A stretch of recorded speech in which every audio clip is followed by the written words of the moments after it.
Assalamualaikum warahmatullahi wabarakatuh. Ketemu lagi guys sama ABG Banjar. Kali ini kita ngeplok di tempat usaha saya atau tempat jualan saya di kios. Nah guys, kita ngeplok kali ini guys. Saya ingin mengucapkan selamat kepada Presiden kita Pak Jokowi. Pak Jokowi hampir sudah 10 tahun atau hampir 2 periode sudah melaksanakan tugas beliau. Terima kasih untuk Pak Jokowi. Alhamdulillah, berkat kebijaksanaan Bapak selama 2 periode memimpin Indonesia, alhamdulillah saya tidak pernah merasakan apapun apa itu kebijakan Bapak, apalagi yang hal-hal yang baik seperti bedah rumah ataupun BPJS gratis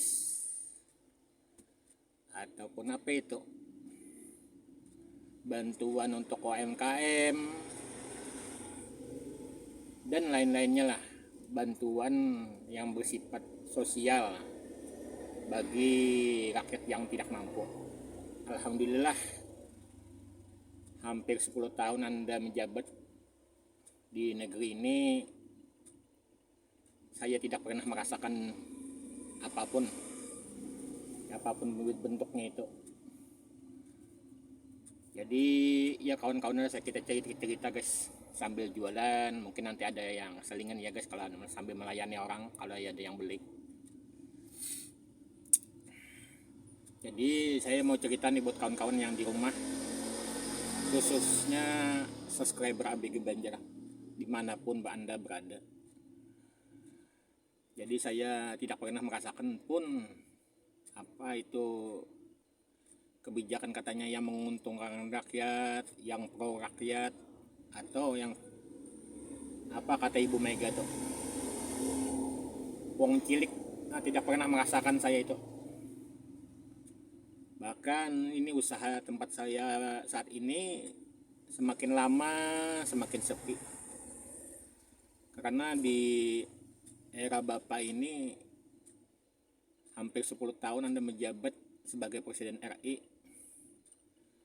bahan-bahan sembako ini hampir naik setahun sekali, bahkan kadang-kadang setahun 2 kali naik. Jadi daya beli masyarakat itu semakin lama semakin menurun akibat kebijakan Bapak.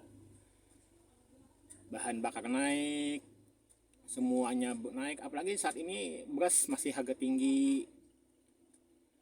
Nah, itu telur tinggi di khususnya ini di Banjarmasin ya guys. Mungkin juga nih merata nih harga beras nih seluruh Indonesia, semuanya naik. Bahan-bahan pokok semuanya naik. Nah ini guys, ini mie instan nih guys, saya pasti ini tiap tahun naik. Ada juga yang mie instan lain setahun 2 kali. Nah daerah dulu, daerah Pak SBY hampir tidak terlihat kenaikan ini. Mungkin ada kenaikan 3 tahun sekali. Nah kalau daerah Bapak Presiden Jokowi ini setahun sekali, itu pasti naik.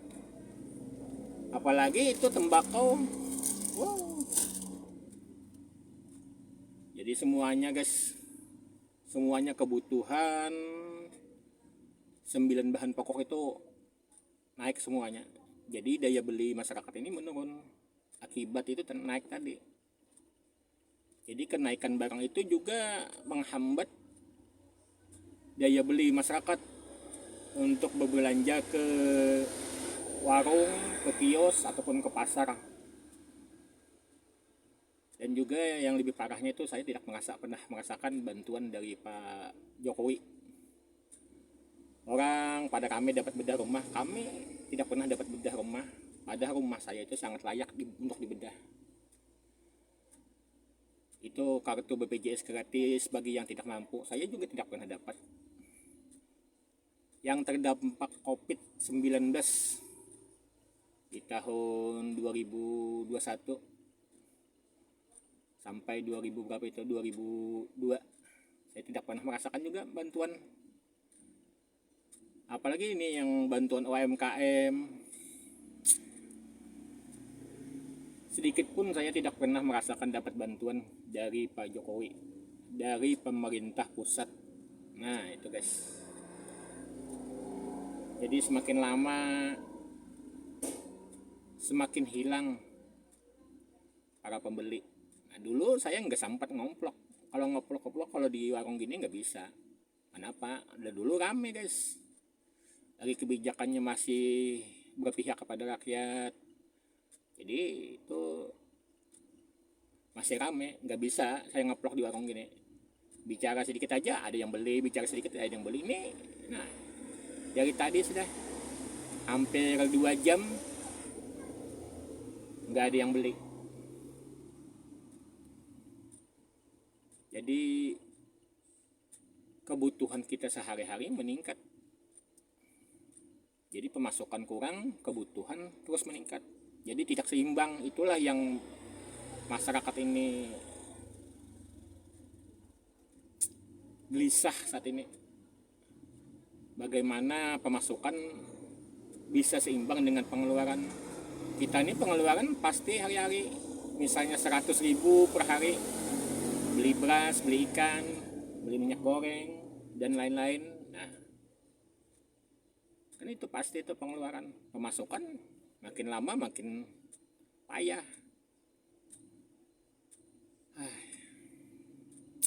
Nasib. Oke guys, mudah-mudahan kita berharap kedepannya siapapun nanti yang dinobatkan sebagai Presiden Republik Indonesia di Oktober nanti, atau itu Pak Prabowo ataupun siapapun nanti yang dinobatkan sebagai presiden, mudah-mudahan kebijakannya lebih berpihak kepada rakyat. Jadi rakyat itu tidak gelisah, tidak kepikiran untuk mendemo sesuatu ataupun mendemo untuk menurunkan presiden. Jadi jangan sampai rakyat itu berpikir untuk demo. Jadi mudah-mudahan nanti kita positive thinking lah. Mudah-mudahan nanti siapapun nanti yang dilantik untuk presiden kita di 2024 nanti mudah-mudahan itu pro rakyat. Itu harapannya ya guys.